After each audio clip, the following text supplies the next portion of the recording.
Mahirapan na naman po ulit si mama sa pag-ano po. Nito ngang nakaraan na pagbisita natin kala Cyril ay nakita natin kung gaano sila kadesidido sa pag-aaral. Pamala din kayo sa amin ay para na namin kayong mga kapatid. At isa na rin sa nagpalungkot sa kanya ay yung kanyang sinalihan na pageant na hindi siya pinalad na manalo. Kaya ito ang aming naisip. Hindi kami man lang nakasupport sa kanya bilang tayo yung tumutulong para nakakakonsensya din. Kaya ngayon babawi tayo kay Cyril. I-push natin na manalo si Cyril. Tulungan natin si Cyril. Okay ba sa inyo yun? Kaming kukuha ng makeup artist. Mag-aalas 3 na nga ng hapon nang kami ay simulang umalis at inaabot kami ng ulan. Ngunit ano pa man ang mangyari, kailangan nating puntahan ang ating mga tinutulungan. Mga kalingap, magandang hapon sa inyo lahat. Ngayong araw po ay andito ulit kami kala Cyril para po kamustahin natin sila kasi nga nitong mga nakarang araw sobra talaga yung pag-ulan. Dapat didiretso na kami kala Abdul para kamustahin din sila, pero check po natin kung kung kaya po doon dumaan sa kanila ngayon. Tara po mga kalingap, samahan nyo kami. Si Ate Cyril muna saan? Sa Mabini po. Kasi Mabini. Nag-ano? Kasama po yung ating. Ay, baka nagbisita doon sa sa kapatid niya, pero sigurado may naiwan naman dito. Tara. Si Ate Payat. Ate Payat. Okay, sige. Andito daw si Ate Payat. Gustahin natin sila. Cyril. Ay, Ha? Cylin. Si Cylin. Cylin. Gustahin natin sila Cylin. Gusto po. Ba? May baby baby ni ate. Kala ko baby niya ni panganay ni ate. Asan po pala si Cyril? Sabi ng mga bata, umalis daw po. Nagpunta po sir sa Mabini, sama nung ate niya mong panganay. Oh, okay. Nag-ano po doon? Nagbisita lang, ganun. Kala ko po sinama ni papa niya sa pagkupra. Sorry na. Nandun lang pala sa Okay. Baka po sir, magtuloy din yun doon pa rin. Tutuloy din doon sa tatay. Gamit lang naman po doon ay. Okay. So mga kalingap, wala dito si Cyril. At nandito lang si Shailin lang. Okay, kamusta na din natin si Shailin? Dito pa si Shailin ngayon. Anong ginawa mo ngayong araw? Sabi ni mama mo, nag-ula ka daw ng kalabaw? Saan yun? Hindi lang. Di saan mo kinuha yung kalabaw? Dito? Tapos saan mo dinala? Doon po. Malapit lang naman. Sabi ng mama mo, mag-ano dapat sila? Ano yun? Ano yung tatrabahuhin dapat ni mama mo ngayon? Magagapas. Magagapas? Kasama ka dapat? O ano? Hindi ako nakasama. Pero kasama ka dapat magagapas. Grabe. Hindi sila makapaggapas mga kalingap kasi nga tinan nyo naman yung panahon. Sobra po talagang sama. Kumusta naman kayo dito? Okay naman. Itong mga nakarang araw na puro ulan, hindi naman kayo nababasa dyan? Hindi naman.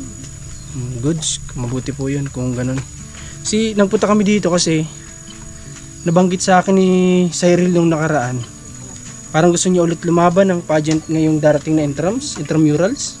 Si Anggol. Cyril po. Sino ang tawag mo? Si Anggol. Para sanggol Panganay siya ata siya eh. Ha? Panganay siya. Mas panganay siya kay Cyril. Nagpunta kami dito kasi nga, yun nga, gusto sana namin kayong kamustahin kung nababasa ba kayo. At good news kasi okay naman pala kayo, hindi naman kayo dito nababasa.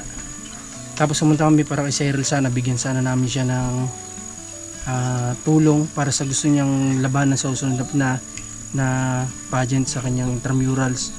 Kasi noong nakaraan nga, syempre nakita natin kay Cyril, nalungkot din yung bata kasi nga ginawa niya rin yung best niya syempre para manalo. Kaso nga lang, yun nga sabi niya, malungkot siya kasi hindi siya napili. At gusto ko sana ngayon suportahan natin si Cyril ngayong darating na pageant niya ngayong intramurals para po nung sa ganon, i-push natin na manalo si Cyril. Tulungan natin si Cyril. Okay ba sa inyo yun? Okay. Kaming kukuha ng makeup artist. Hindi ko lang po alam doon sa teacher ni Cyril po. Bakit? Sino ba yung nagde-decide doon?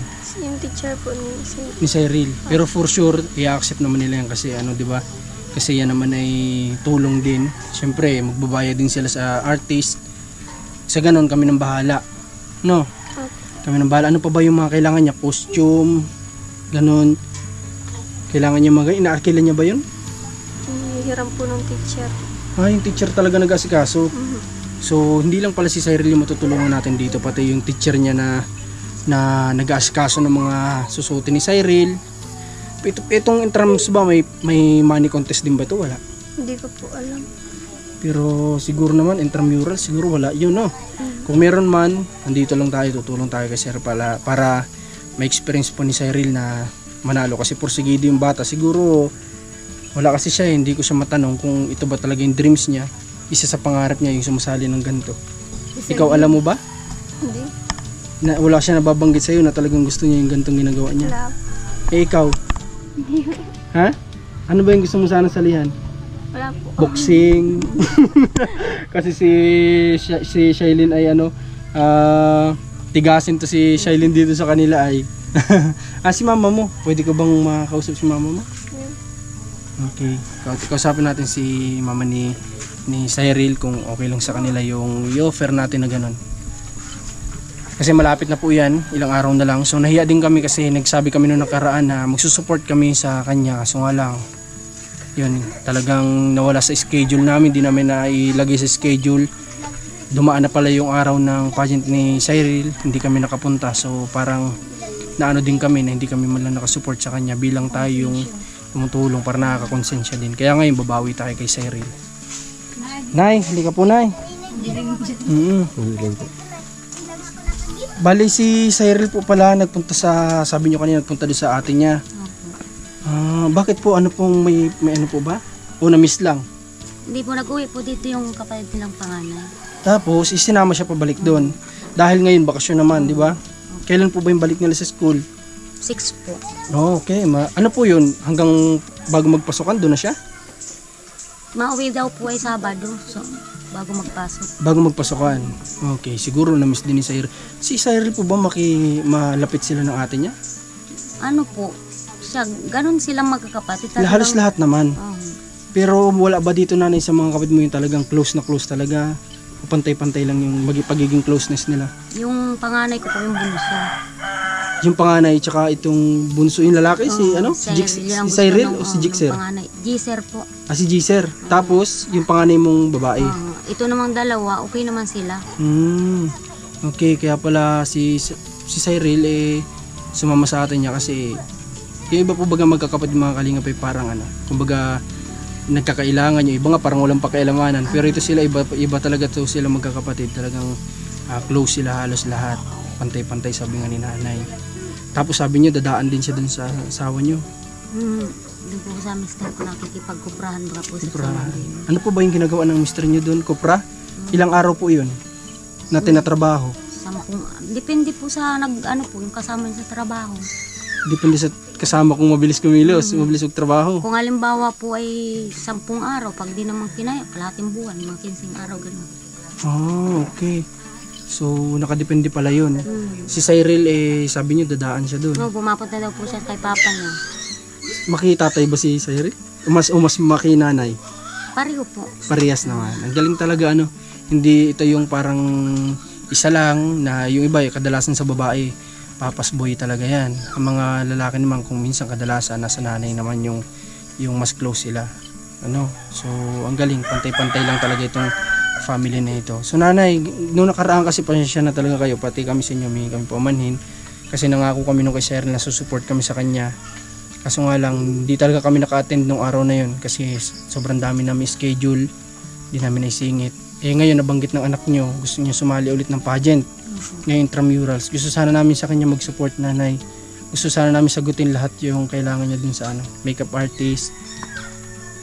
Ay, po, hindi, kumbaga po sir ngayon ay nagpapasalamat po sa iyo. Po, kahit hindi pa po schedule na kung kailan kung anong buwan.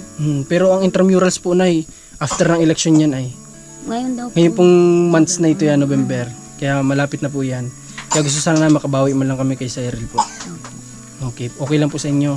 Okay naman po. Okay po, Kahit para paano po sir ay hindi na po ako mag-iisip kung ano yung kailangan ni Cyril. At darating na po kami dyan. Pangako po namin yan. At kami po, may mga makeup artist po dito sa sentro, sa Kapalunggaw, kung sa Dait, kung saan tayo pwedeng kumuha ng magaling na makeup artist. Yung sasakto lang sa posture o sa tsura ni Cyril. Yung minsan kasi may makeup na medyo medyo over na yung pagkaka-makeup. po. Mas maganda yung kay Cyril kasi sa nakita namin, Simple lang sana. simple lang. Kay Cyril nakita namin yung natural na konting-konting makeup lang. Ganun yung mas bagay kay Cyril, di ba? Opo. Ito kasi nakaraan may nakita ko kaya nga tinanong ko sino yung artist niya. Ang pangit sir ng pag... Kasi kay nanay nang galing, hindi po sa amin. Hindi nga sir, ang sabi namin dun sa anak ko, simple lang anak ko, ay yung nagmarunong naman yung nag-ano sa kanya. O di simple, nakita ko yung ano, ikaw ba yan? Sabi ko dun sa anak ko. Parang kung nag-iba yung itsurang, para kang galing sa ganito, ganyan, ganun po ang ano ko. Kaya sabi ko sa anak ko, dapat nag-lipstick ka na lang, konting ano, okay na yun. Opo, kasi Ang maganda mahalaga na po pa si po Cyril ay. Hindi yung bonggang-bongga ka kung mukha mo ng iba-ibang klase ng pulbos. Opo, kasi si Cyril mga kalingap, kita naman natin sa itsura niya, maganda na po yung bata. Hindi niya kailangan ng sobrang postura sa mukha. Yung simple doon siya mas okay. No, nanay? Opo. Pati ako, nanay, nung nakita ko yung picture, di ko alam na si Cyril yun. Kaya Akala ko nga, parang ibang tao yung nasa litrato, pero yung nga si Cyril pala yun. At di naman sir ako doon nakasama nung pag-makeup nung kasi nag-uwi ako dito nung time na yun ay kinuhaan ko siya ng pagkain. Tapos nung pagka ganun na, sabi ko na, bakit ganyan yung pagkaga? Ano mo, parang hindi kayong anak ko, sabi ko ganyan. Sabi ko, ayos mo naman ka. Ano na kami. Wala na sa oras. Oo. Ang ano nga kasi ay 1 ang nangyari to na nagsimula. Kasi nga sa dami ngang nagme-makeup doon sa mga ano na yun. Kumbaga pila-pila. Kaya si ma'am nag-assist agad na, sige agapan mong make-upan si Cheryl kasi marami kang aasikasuhin. Kaya ganun ang pagting, ba't ganyan Nagulat ka din na? kayo. Kasi kay Cyril, sa tingin ko sa question and answer, kaya ni Cyril kasi yung bata po ang tataas ng grades niyan. Nakikita ko nung nandun po sila nakatira, ang tataas. So may talino si Cyril. Naniniwala ko kaya niya sagutin lahat ng question and answer na yan. So siguro, di ko alam kung saan siya medyo nagkaroon ng sabi nga ni Cyril sa money contest daw. Yun nga po. Sabi ko naman sa anak ko, waling anak ko na kaya na natin, okay na yun. Basta ang malaga may naiambag tayo sa school. Kaso lang, sabi niya ay, parang kung sana ay, siyempre, gusto rin niyang magkaroon ng konting karangalan ba sa mga ganyang pageant-pageant. Siyempre, lahat naman po na sumasali. Parang kung sana yun ang gusto niya. Sabi ko, wala tayong magagawa kasi mahirap lang kako tayo. Wala tayong pinansyal. Sa mga costume sa damit, yun lang nga po yun, hiniram lang namin. Kaya ganun lang yung pagkano, simple lang. Kaya yung iba talagang pinatahi nila. Bongga talaga, Yan yun ay. Sabi ko kay Cyril basta bilib ako sa kanya sa pagiging pursigido na makasali sa mga ganong klase ng pageant, ng contest na yun talaga yung gusto niya ay. No, nanay? Opo, yun talaga po kahit panong kinder siya, daycare. Yun talaga yung gusto niya. Okay. So si nanay alam, si Cyril kasi hindi niya alam. Tinanong ko kanina kung yun ba talaga yung gusto ni Cyril. Kasi nakikita ko kay Cyril, yun po yung gusto niya talaga ay. Kumbaga yun yung isa sa hilig niya, yung pagsali sa pageant. At yun nga, huwag niya sayangin yun habang nandito pa para may experience niya. Okay. So yun lang, may papangako namin ha. Maraming salamat. Okay po, wala pong naman ay. Tapos yun nga, sabi nila Cyril, ang bayaran pa lang naman nila sa school yung uniform sa PE. Pupunta po kami doon. Kung kayo po ba na yung tatanungin ko po, anong po kayo mas prefer sa inyo?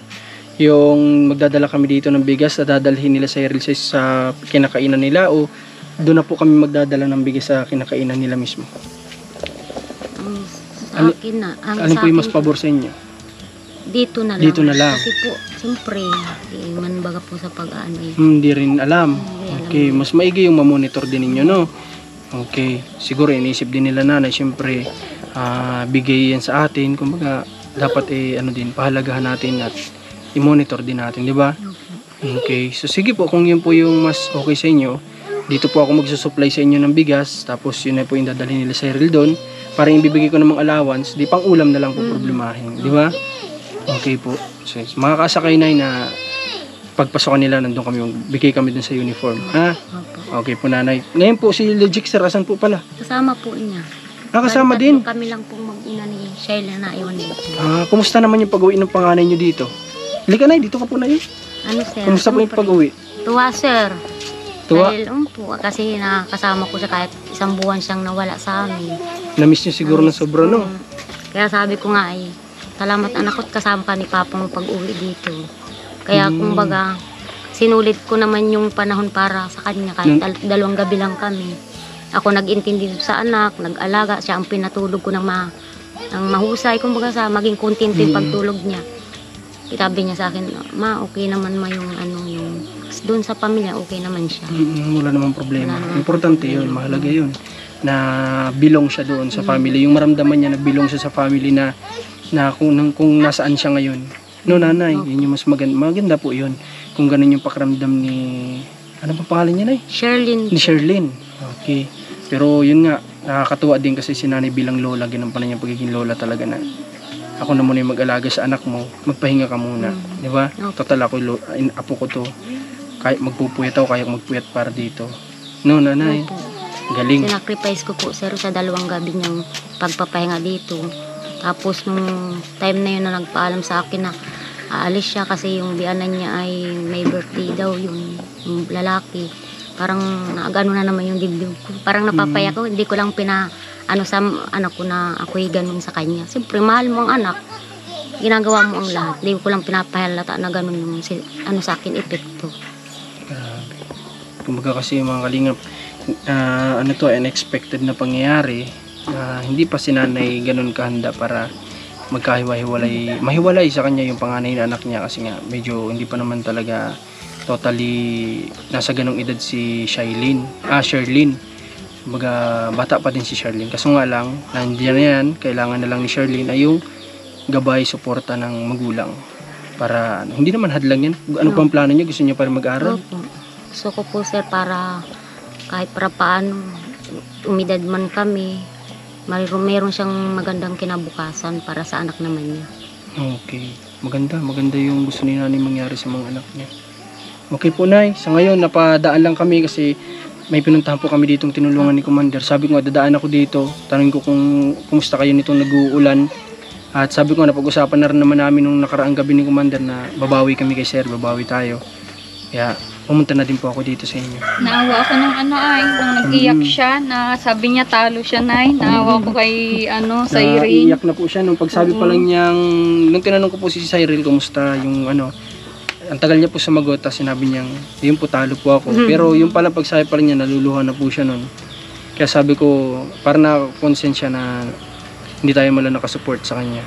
Kaya sabi ko, bawi tayo sa sunod. Nanay, Opo. okay po. So ngayon, kamusta niyo po kami pag dumating si Cyril, ha? Basta pagpasukan, pupunta kami dito para idalhin yung bigas niya na allowance sila, no? Opo. Okay, kamusta po pala yung sinong gumagamit ng cellphone nila? Si Cheryl po, dinala muna din sa mabing. Okay. Sana magamit nila sa pag-aaral na no? Opo, yun Sana nga po makatulong. ako ang importante sa kanila, yung yung pahalagan pati nila yung cellphone na ibinigay po ninyo. Opo. Tapos kako, laking tulong yun sa pag-aaral ninyo, kaya ayusin nila ang pag-aaral para kako maibalik naman kako dun sa nag-sponsor sa kanila na bagang maging matuwa man kasi kayo ang guide para sa mga anak ko makatapos lang po ng pag-aaral. Opo. Kaya maraming salamat po kay Sir Hawaii. Okay. Kay Ninong Hawaii, maraming sa lahat salamat. po ng nagsusuporta po, nanonood, lalo po sa inyong mag-asawa. Maraming salamat po, Sir. Opo. Nanay, meron lang pala akong gustong tanong sa inyo. Nanay, kung sakali po ba na si Ninong Hawaii ay magkaroon ng kontak dito sa inyo, yung bagang personal kayo nakakausap, okay lang sa inyo? Okay naman po. Okay. So, yun. Confirm natin na okay lang kala nanay. Kasi sa akin po, wala pong problema na ang sponsor magrekta din sa tinutulong. Wala pong problema yan. Kung yun po yung gusto nila, wala pong problem doon. So, okay po. No, nanay. Ganito po. Kukunin ko po yung, yung Facebook nila, Cyril, o maalin man sa kanila. Para na sa ganun po, may direct contact na po sa kay Ninong Hawaii. Ano? Okay. So yun mga kalingap, thank you so much at thanks kay God kasi okay naman sila nanay dito pala. Hindi naman sila nababasa dito. Although kasi ang bubong nila ay gawa sa pawid, pero okay naman. Okay naman, wala namang problema ditong iba. So salamat sa mga kasama natin ngayon, kay Rans, kay Commander, kay Denver, anak ni Commander, maraming salamat. At abangan nyo, babawi tayo kay Cyril. Maraming salamat po.